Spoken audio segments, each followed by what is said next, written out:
दोस्तों, क्या हमारी जिंदगी की राहें पहले से लिखी जा चुकी हैं?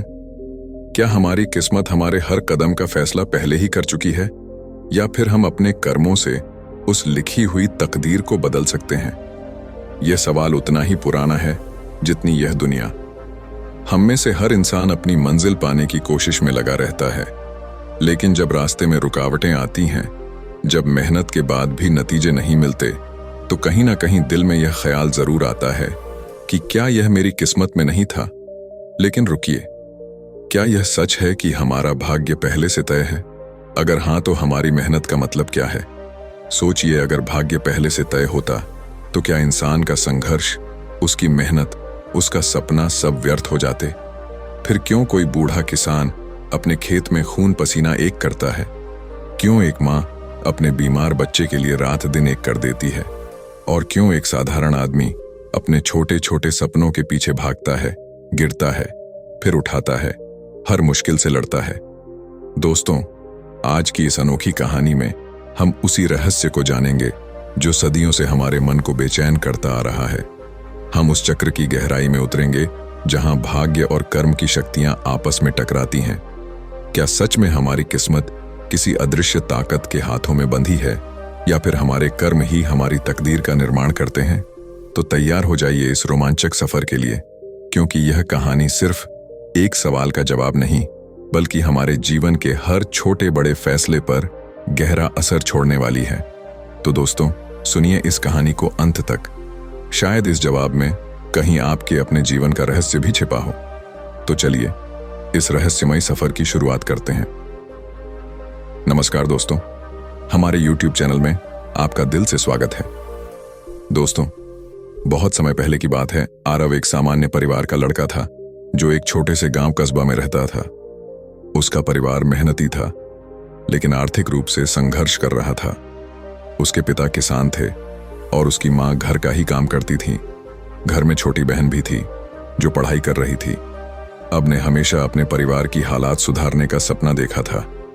पढ़ाई में तेज और अपने काम के प्रति समर्पित, वह हमेशा एक बेहतर भविष्य की कामना करता था। वह शहर जाकर काम करना चाहता था, लेकिन उसके हर प्रयास में उसे विफलता ही हाथ लगी। उसे कई बार नौकरी के लिए आवेदन करना पड़ा, लेकिन या तो उसे नौकरी नहीं मिलती, या फिर अगर मिलती भी तो बहुत ही मामूली तनख्वाह की। एक दिन ऐसा आया जब उसने अपने जीवन में हार मान ली और सोचने लगा कि शायद उसकी किस्मत ही खराब है। इस विचार से उसका आत्मविश्वास टूटने लगा। हर रात उसे एक अजीब सी बेचैनी होती, जैसे उसके सारे प्रयास व्यर्थ जा रहे हों। उसके दिमाग में बस यही सवाल गूंजता रहता, क्या उसकी किस्मत में सफलता नहीं है? ऐसे ही कुछ दिन बीते। फिर एक दिन अरब ने सुना कि पास के जंगल में एक साधु हम ठहरे हैं, जिनके बारे में कहा जाता है कि वे भाग्य और जीवन की रहस्यमयी बातें जानते हैं। लोग उनके पास अपने सवालों का जवाब पाने आते थे और हमेशा संतुष्ट लौटते थे। अरब ने सोचा कि शायद यह आखिरी उम्मीद है, और उसने साधु से मिलने का निर्णय लिया। गांव से दूर जंगल में उस दिन हल्की बारिश हो रही थी। अरब भटकते भटकते अम्मा के आश्रम तक पहुंचा। वहां उसने देखा कि साधु शांत मुद्रा में ध्यान लगाए बैठे थे। अरब ने साधु को प्रणाम किया और उनके पास में बैठ गया। कुछ समय बाद साधु भी अपनी ध्यान मुद्रा से बाहर आए और उन्होंने अरब से पूछा, बोलो बेटा, क्या पूछना चाहते हो?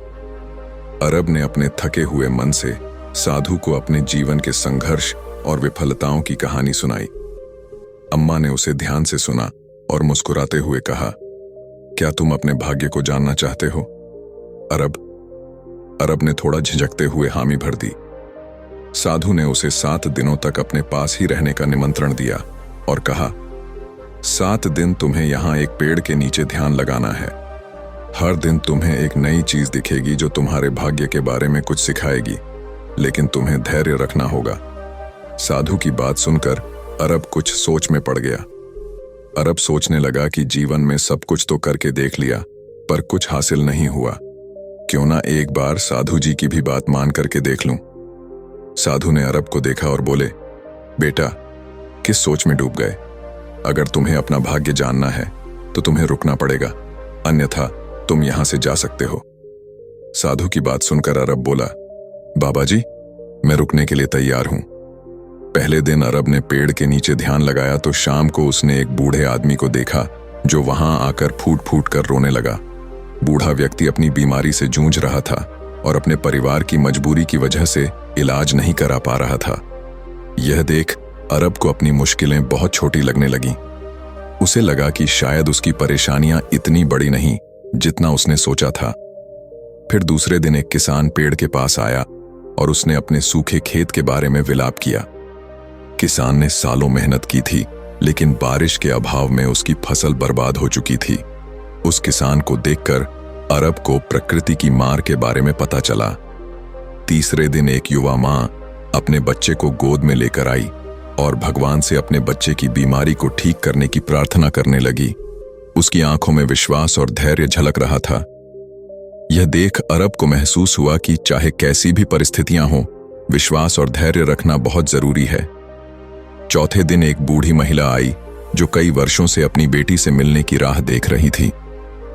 उसने अपनी बेटी की खोज के लिए अपनी पूरी जिंदगी लगाई थी, लेकिन उसने कभी हार नहीं मानी। बूढ़ी महिला को देखकर अरब ने सोचा कि कितना अद्भुत धैर्य और प्रेम है उस महिला के दिल में। पांचवें दिन एक व्यापारी वहां आया जो कई बार अपने व्यवसाय में विफल हो चुका था। वह व्यापारी राजा से रंक हो चुका था। व्यापारी को देख के अरब ने सीखा कि जीवन हमेशा एक जैसा नहीं रहता। इस जीवन में हर मोड़ पर उतार चढ़ाव आते रहते हैं। छठे दिन एक जवान व्यक्ति आया जिसने अपनी संपत्ति खो दी थी और अब सामान्य जीवन जीने की कोशिश कर रहा था, लेकिन फिर भी उसके चेहरे पर शांति थी।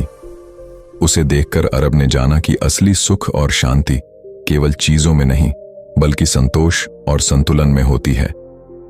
सातवें दिन अरब ने अपने दिल में एक गहरी शांति महसूस की। उसने जाना कि उसके सामने जो भी लोग आए थे वे सब अपनी अपनी परेशानियों से जूझ रहे थे। उनकी परेशानियों के आगे उसे अपनी परेशानी बहुत छोटी लग रही थी।